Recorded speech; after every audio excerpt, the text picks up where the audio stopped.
Goedenavond allemaal, van harte welkom bij weer een nieuwe uitzending van het Alzheimer Café. Hier vanuit ons vertrouwde stekje op de Kemphaan. Vanavond ben ik alleen, Catharine is helaas verhinderd. En we gaan het hebben over een heel bijzonder thema vanavond, namelijk leef je leven met dementie. En daarvoor heb ik twee hele bijzondere gasten bij mij zitten. En ik stel ze even vast aan jullie voor. Dat is Judith Schapendonk en Marga Bakker. En zij hebben beide in hun naaste omgeving te maken gehad met dementie. En zijn mantelzorger. Welkom, dames. Dank je. Dank je. Marga, laat ik beginnen bij jou. Jij hebt van heel dichtbij te maken gekregen met dementie. Ja, dat klopt. Vertel eens. Mijn man had dementie, frontotemporale dementie. Een hele agressieve vorm van dementie. Het ligt, ja, Alzheimer en frontotemporale dementie, daar zit wel een heel groot verschil in. Alzheimer kan trouwens ook snel gaan hoor, maar frontotemporale dementie zeker en zeker bij hem. In het begin wisten ze niet wat hij had. Het was wel duidelijk dat hij dement was. Maar welke vorm die had, dat heeft heel lang geduurd voordat ze daarachter kwamen. Ze zeiden in het begin van, we denken Alzheimer omdat dat de meest voorkomende vorm is. Maar ik had al meteen, ik ging boeken lezen erover en denk, dat heeft hij niet. Lijkt er helemaal niet op. En uiteindelijk bleek dus dat hij frontotemporale dementie had. En dat heeft alles bij elkaar 4, 5 jaar geduurd en toen was hij overleden. Dat is heel snel. Dat is heel snel gegaan, ja. Dus je bent ook in een hele snelle tijd mantelzorger geworden. Ja, eigenlijk vrij plotseling. Hij kreeg, omdat hij een ontstoken kies had, een delier. Dus heel plotseling verward enzovoort. Toen is hij in het ziekenhuis beland. Ze hebben iets aan een ontsteking gedaan. En toen dachten ze van nou, het is over. Maar er bleef iets. Ik denk van, hier klopt iets niet. En dan zal dat niet die ontsteking geweest zijn die ervoor gezorgd heeft dat hij dement werd. Maar het heeft iets getriggerd wat er al zat waarschijnlijk. En vanaf dat moment ging het eigenlijk heel snel. 2 jaar daarna kwam er weer ineens een klap. Echt van het ene moment op het andere was hij alles kwijt. Was op vakantie. We waren in Frankrijk en hij wordt wakker in een hotel. En hij weet niet eens meer waar hij is, wie hij is. Hij weet niet wie ik ben. En dan moet je in Frankrijk naar een ziekenhuis, naar de eerste hulp. Van, ja, wat is hier aan de hand? En dan spreekt er in Frankrijk maar weinig artsen Engels of iets. Dus dat was even moeizaam. Ja. Maar vanaf dat moment ging hij heel snel achteruit. Hey, en jij vertelde net, ik las heel veel daarover. En ik had eigenlijk al vrij snel in de gaten dat het geen Alzheimer was. Ja. Kun je er iets over zeggen? Waaraan merkte je dat? Aan zijn manier van doen. Mensen met Alzheimer had ik gelezen. Ik ben een lezer, hè, dus ik ging heel veel boeken lezen over dementie. Van wat is dementie nou? Want ik had zelf geen idee. Het komt bij ons in de familie helemaal niet voor. Ik was er helemaal niet mee bekend. Dus ik had iets over wat gebeurt hier nou. En eerst denk je van ja, maar iemand die dement is, die is vergeetachtig. He, zo van die wordt een beetje kinds. Maar dat had hij niet. En bij Alzheimer hoor je vaak, las ik ook, dat mensen hun korte termijn geheugen achteruit gaat. En dat een soort oprolbaar geheugen is, steeds verder terug in het verleden. Maar dat had mijn man helemaal niet. Zijn korte termijn geheugen was eigenlijk tot op het laatst best nog wel redelijk. Hij wist op een gegeven moment niet meer wat vandaag, gisteren, eergisteren, vorige week was. Maar hij kon nog wel herinneringen bovenhalen van vrij kort daarvoor. Dat ik dacht van dit klopt niet. Ja. En ook zijn gedrag veranderde heel erg. Zijn karakter veranderde heel erg. En dat is typisch iets van frontotemporale dementie. En hij had, dat begon het bij hem ook bij, had progressieve afasie. Dus hij raakte zijn taal kwijt. Hij gebruikte de verkeerde woorden voor de verkeerde dingen. Heel moeilijk voor jullie beiden, lijkt me dat. Ja, want hij kon bijna niet meer uitleggen van wat hij nou wilde of wat hij had. En het was voor hem heel erg frustrerend, want hij was een taalmens. Hij had ook Nederlands gedaan. Hij was altijd met taalspelletjes bezig en met woordspelletjes. En tot op het eind, hij was op een gegeven moment al behoorlijk dement, wist hij nog steeds te zeggen: ik kan het niet meer zeggen, dat komt door die ziekte. Hij kon het woord dementie niet meer zeggen, maar hij wist wel dat hij zijn taal kwijt was door die ziekte. En dat hij andere dingen niet meer kon, niet meer koffie zetten of de televisie bedienen enzovoort. Dat besefte hij niet, dat het aan die ziekte lag. Dan was het altijd zo van, ja, dat ding is stuk. Maar dat hij zijn taal kwijt was, dat besefte hij tot op het eind heel goed. En daar leed hij ook onder.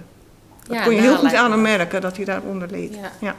Nou, lijkt me dat. En dan is het moeilijk om elkaar te begrijpen natuurlijk. Ja, ik had op een gegeven moment wel zoiets, dat zeiden mensen ook die ons bezig zagen, van een beetje zoals een moeder dat heeft met een kind. Hè, die het gebrabbel van het kind snapt. Ik kon op een gegeven moment vrij goed begrijpen waar hij het over had. Omdat hij vaak dezelfde fouten maakte, zeg maar, voor woorden.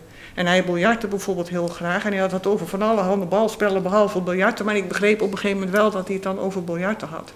En je kent hem natuurlijk heel goed. Jullie delen een heel leven samen. Hè? Daar ligt denk ik ook een van de grote krachten van de mantelzorger. Dat jij hem heel erg goed kent. En dan eerder weet natuurlijk wat ik bedoelde als iemand van buitenaf. Ja. Een intensieve tijd lijkt me dat geweest. Is ook een hele intensieve tijd. En zeker in die periode dat hij thuis woonde en al heel erg dement was, is het ook een hele eenzame tijd geweest. Want mensen begrijpen bij God niet van wat er achter de voordeur afspeelt. Mensen hebben heel vaak het idee dat het wel meevalt. Want een dementerende, die kan nog heel goed, als hij bij iemand op bezoek gaat of jij krijgt een bezoek, zich voor korte tijd goed houden. En dan denken mensen van, ach, het valt wel mee. Maar het valt helemaal niet mee. Het is echt heel erg zwaar. Ze zien dan niet wat er buiten die tijd nog gebeurt. Ja. Ik maakte er een beetje hobby van om van de trap af te vallen. Dat is me dus ook gebeurd toen mijn man dus ziek was. En toen moest ik geopereerd worden aan mijn pols, want die was gebroken. Toen heb ik dus een hele dag in het ziekenhuis doorgebracht, want ik moest geopereerd worden. En toen heeft een vriend voor mijn man moeten zorgen die dag. En die zei later, ik heb nu pas begrepen hoe ver of dat hij heen is. Omdat hij gewoon een hele dag met hem op moest trekken. Dat had hij van tevoren helemaal niet in de gaten. En dan kan hij zich niet een uurtje groot houden, jouw man, hè? Dan, nee, want toen was hij moest hij toch de hele dag zoet gehouden worden door die vriend. En dat, En dat is vaak de crux, dat mensen niet snappen waar of dat je mee worstelt. Als mantelzorger. Nee, en het gewoon ook niet begrijpen. Niet begrijpen, nee. Ik ga heel eventjes naar Judith. Judith, ook jij hebt te maken in jouw naaste omgeving met dementie. Vertel eens. Klopt. Mijn vader heeft Alzheimer, nu ongeveer 4 jaar. Bij 2017 is het gediagnosticeerd, maar het speelde natuurlijk, het speelde al langer, zeg maar. Het heeft een hele tijd geduurd voordat hij zover was eigenlijk dat hij de stap naar de arts wilde zetten. Inmiddels, eigenlijk vooral met name het afgelopen jaar, 1,5 jaar, is het ook echt wel heel erg hard gegaan. Mijn vader woont nog thuis, mijn moeder leeft ook nog, dus zij wonen samen. Dus mijn moeder is eigenlijk de belangrijkste mantelzorger voor mijn vader. Ook echt heel erg knap hoe dat ze dat doet.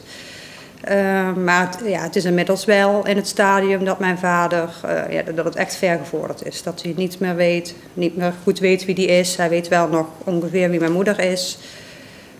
Weet denk ik wel nog, ik heb een zus, een oudere zus, dat wij familie zijn, zeg maar, dat het vertrouwd is, maar haalt ons ook vaak door elkaar of weet soms ook niet meer wie we zijn.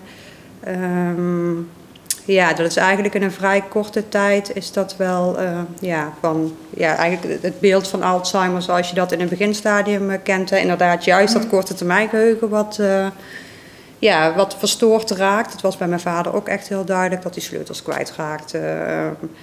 De pinpas voortdurend kwijt was op een gegeven moment. Recente gebeurtenissen van gisteren of van een week geleden zich niet meer kon herinneren. Daar begon het eigenlijk mee.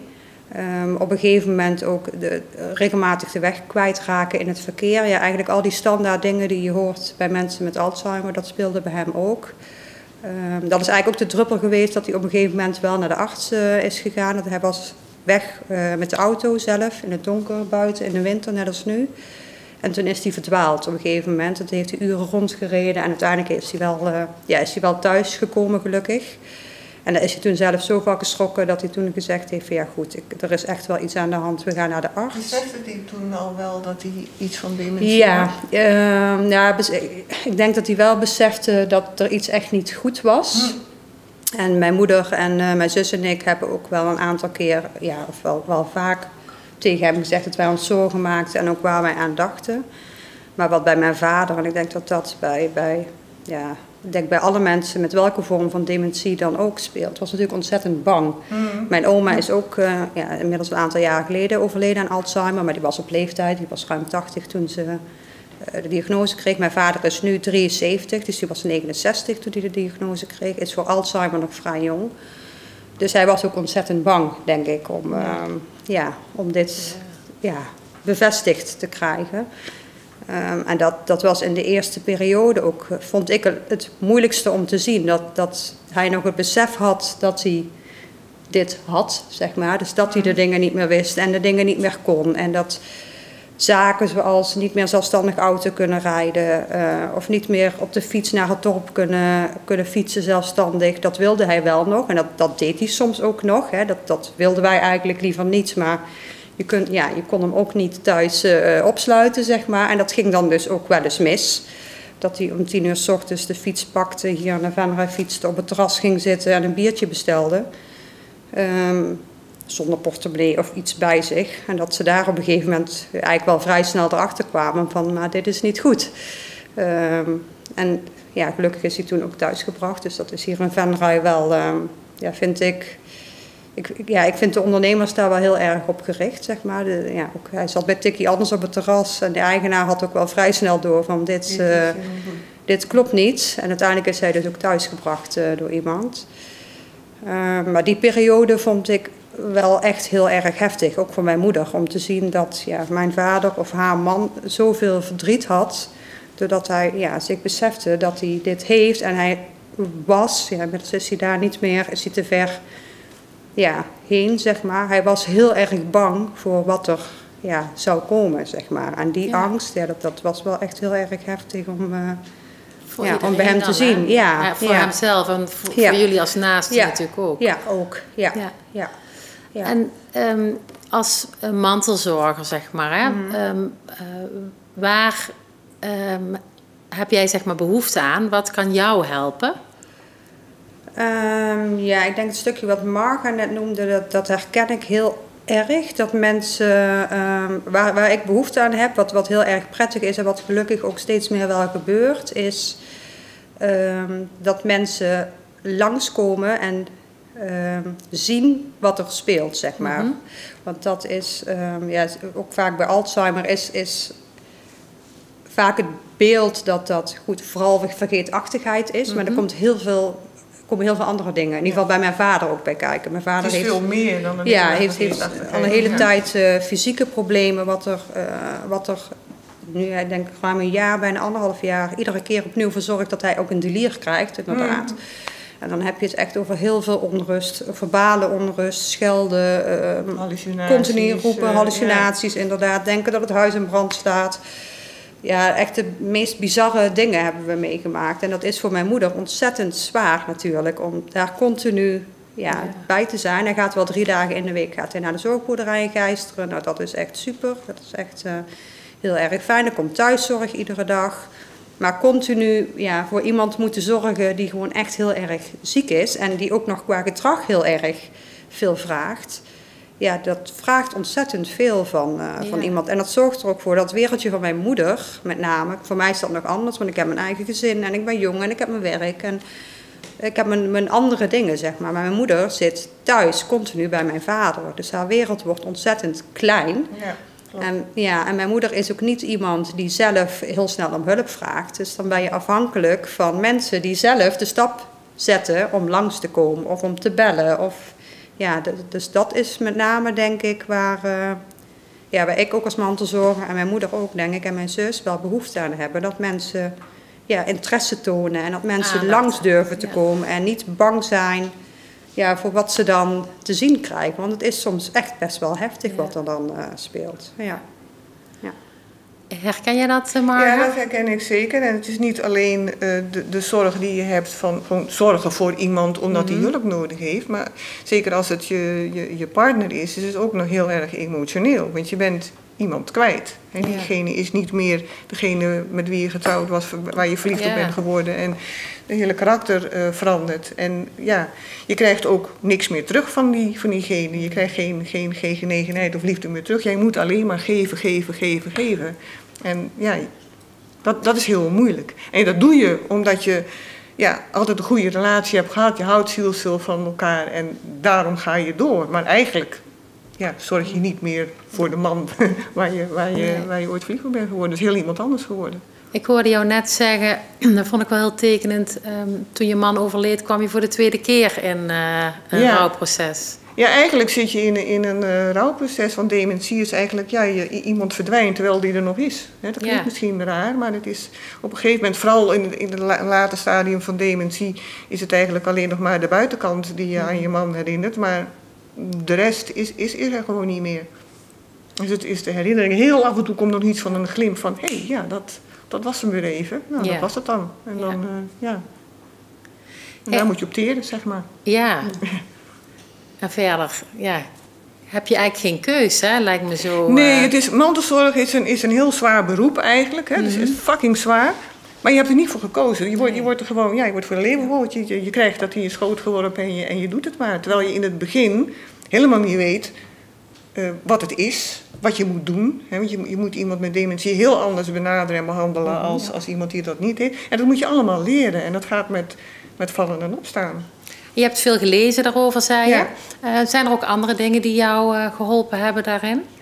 Ik heb hulp bij dementie kwam gelukkig langs. Dat je een case manager krijgt. En dankzij die mensen ben ik overeind gebleven, zeg maar. Want in het begin wist ik mijn man had ook heel snel periodes dat hij mij helemaal niet kende. En dan vond hij dus ook heel vervelend dat ik er was. Zo van, vervelende mevrouw in huis, gaat u weg. Ja, dan wist ik helemaal niet hoe ik daarmee mee om moest gaan. Zo van, ik wilde hem helpen, maar ik werd eigenlijk min of meer weggestuurd. En dat is heel lastig. En hoe gefrustreerder jij reageert op diegene met dementie, hoe erger dat het wordt. Dus je moet leren om zelf rustig te blijven, om vrolijk te zijn. Maar dat ben je natuurlijk niet altijd. Nee. Je eigen emoties spelen ook mee. Dus dat is heel moeilijk. Je moet gewoon leren om te gaan met iemand met dementie. En daar heb je dus, ik heb een mantelzorgcursus gevolgd, waarin je dat leert. Ja, mensen van hulp bij dementie. Ik heb heel veel gelezen over van wat is dementie nou eigenlijk. Toen leerde ik dus ook voor het eerst dat je verschillende vormen van dementie had. Je leert hoe je om moet gaan met mensen met dementie. Maar dan heb je ook iets, ik weet niet of dat herkenbaar is, je leest van alles, je hoort van alles. Ook bijvoorbeeld, mijn man sliep 's nachts heel slecht en daardoor sliep ik zelf ook maar 4 of 5 uur per nacht. Dat je dingen hebt, dat als het dementerende dan uit bed komt, dan gaat er een bel en dan word je wakker. Dan kon ik heel boos worden, zo van, verdomme dan, hoef ik niet te slapen. Zo van, dat je zoiets hebt van, en hoe gaan andere mensen daarmee om? En uiteindelijk heb ik me ook aangesloten bij een lotgenotengroep. Dat zijn allemaal mantelzorgers die in hetzelfde schuitje zitten. En dat helpt je ook heel veel. Want juist die mensen die weten waar jij mee worstelt, dan heb je maar een half woord nodig en ze begrijpen het. Ja. Die kunnen verder kijken dan dat uurtje bezoek wat iemand ziet. Ja. Die begrijpen meteen waar je mee worstelt. En jij kunt dan ook die andere mensen weer steunen. Dus dat is dan eigenlijk ook wel heel mooi. Dus daar heb ik wel heel veel aan gehad. Hey, en lezen van niet alleen over van wat is dementie, maar ook boeken lezen van andere mantelzorgers. Bijvoorbeeld Voorbij even reclame maken. Voorbij van Clary Polak. Het is echt een heel mooi boek. Clary Polak kent iedereen wel van Nova vroeger. En haar man was ook dement en die heeft er een heel mooi boek over geschreven. Ja. En je vond daar ook wel herkenning in die boek, hè? Steun en herkenning, een aantal dingen. Zij schrijft dat, het is iets zo kan ik het nooit zeggen. Maar zo zij het dan verwoord, denk je van, precies, dat is het. Ja. Wil je graag een stukje voorlezen? Ja, ik heb al een paar stukjes die ik... even kijken. Zij zegt bijvoorbeeld, wat heel veel mensen zeggen, van je merkt niets aan hem, was de meest voorkomende reactie. En dat is ook zo. Ja. Mensen denken van, dat valt toch allemaal wel mee. En eentje verderop zegt ze, inmiddels wist ze dat Alzheimer een verraderlijke metgezel is, die zich in de beginfase nog schuil weet te houden tussen de veelheid aan aangeleerde en instinctieve reflexen, maar die naarmate de tijd verstrijkt brutaler wordt en zich steeds meer doet gelden. Het ene moment lijkt er niets aan de hand, het volgende moment is er kortsluiting. De periodes tussen die momenten van kortsluiting worden in de loop der jaren steeds korter. Maar als je iemand niet 24 uur per dag meemaakt, kun je het geluk hebben dat de bedrading van het brein nog net lekker functioneert op het moment dat je in zijn buurt bent. Leo was zeer bedreven in het verbergen van die storingen in zijn hoofd. Een vaardigheid die blijkbaar in een ander deel van de hersenpan zit dan het geheugen. Hij beschikte over een zintuig waarover hij feilloos aanvoelde hoe goed hij iemand zou moeten kennen. Hij wachtte tot hij werd begroet, voelde aan de manier waarop hij werd begroet of hij de man of vrouw tegenover hem goed kende en riep dan: "Ha, kerel, hoe is het nu met je?" Of "Dag schat, fijn je weer te zien." Slechts nu en dan liet zijn bedrevenheid hem in de steek. Dan begroette hij mensen die hij echt niet kende alsof ze goede vrienden waren, of stelde hij zich voor aan iemand die hij al verschillende keren had ontmoet. Judith kon hij niet meer voor de gek houden. Ik zag Judith knikken. Ja, toevallig niet bij de naam, maar je Ja, herkent het. Ja, mijn vader is er, dat begint nu wel echt af te nemen, zeg maar die is er heel lang heel bedreven in geweest om vooral niet te laten merken dat hij het niet meer wist. Hij had ook altijd van die standaard opmerkingen die hij dan maakte. Of bijvoorbeeld tegen de kleinkinderen, tegen mijn kinderen, die noemde hij dan niet bij naam, maar dan is het mechje of op die manier. Juist. Dus dat is wel herkenbaar, ja. En dan vooral als je hem niet zo goed kent, ik denk voor echt de mensen die hem goed kennen, die konden daar wel doorheen prikken. Maar ik denk als je hem zo op straat zou tegenkomen, echt tot een jaar geleden, dan had je er niks aan gemerkt, zo op het eerste oog. Ja. Dat is waar dat stukje mee begon, hè? Er lijkt niks aan de hand. Ja. Hey, zijn er, want mantelzorger zijn is zwaar, hè? Dat benoemen jullie ook. Als je mantelzorger bent van iemand met dementie, je hebt niet alleen de zorg, maar je ziet iemand ook steeds minder zichzelf worden, beschreef jij net, Marga. En de angst zie je bij mensen. Zijn er ook dingen die het jullie gebracht heeft? Zijn er ook mooie dingen aan het mantelzorgen, zeg maar? Judith? Wat het mij in ieder geval wel gebracht heeft, is dat het... dat is zo'n cliché, maar het is wel echt waar. Dat het je leert om veel meer in het moment te leven. En iedere dag of ieder moment dat ik bij hem ben en dat het even goed gaat of dat hij gelukkig lijkt en rustig is, daar geniet je van, zeg maar. Dus dat je niet meer continu bezig bent gewoon in de dagdagelijkse dingen en al met je hoofd bij volgende week zit van wat moet ik dan allemaal. En zo ben ik eigenlijk wel, zeg maar. Dus dat heeft het mij in ieder geval wel gebracht. En ook die angst van je weet niet wat er gaat komen. En als je daar te veel over na gaat denken, dan maak je jezelf knettergek. Dus dat is ook wel een goede les in het loslaten, zeg maar. Dus dat... Wat ik in ieder geval wel van geleerd heb, is dat ik ben zelf eigenlijk helemaal geen rustig type, nogal hortig en het moet allemaal snel, maar dat ik daardoor rustiger ben geworden. Want hortig zijn bij iemand met dementie werkt van geen meter natuurlijk. Dus ik ben wel, en dat zeiden andere mensen ook van, goh, als ik zie hoe jij met je man bezig bent, je bent zo rustig. Maar dat heb ik geleerd. Want dat ben ik van nature helemaal niet. Nee. Dus dat, Het gaat dan vanzelf, denk ik, bijna, hè? En wat ik in het begin ook al zei, het gaat met vallen en opstaan. Ja. Want in het begin heb ik op een verschrikkelijke manier de plank misgeslagen. Dat het gewoon helemaal niet goed ging.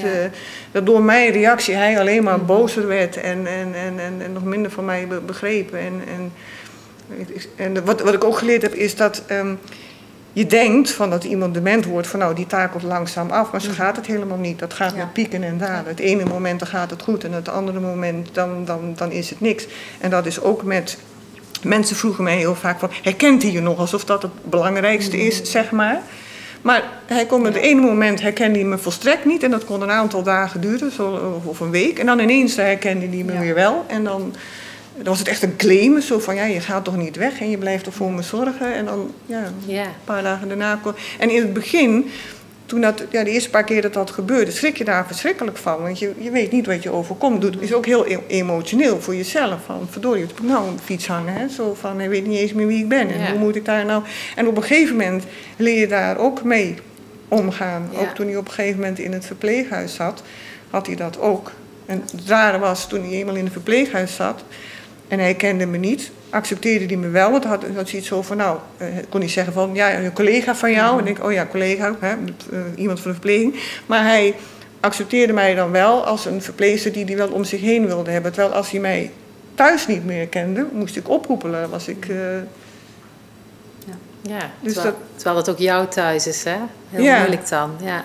Maar goed, ook dat thuis herkende hij op een gegeven moment niet meer. Want hij kon, dan had ik hem geholpen met aankleden, kwamen we beneden in de huiskamer. Dan had hij zoiets van, heb je me nou neergezet? Hè, zo van, maar zijn boekenkast herkende hij wel. Potverdomme, die mensen hebben mijn boek gejat. Hè, zo heel boos dan. Ja, ja.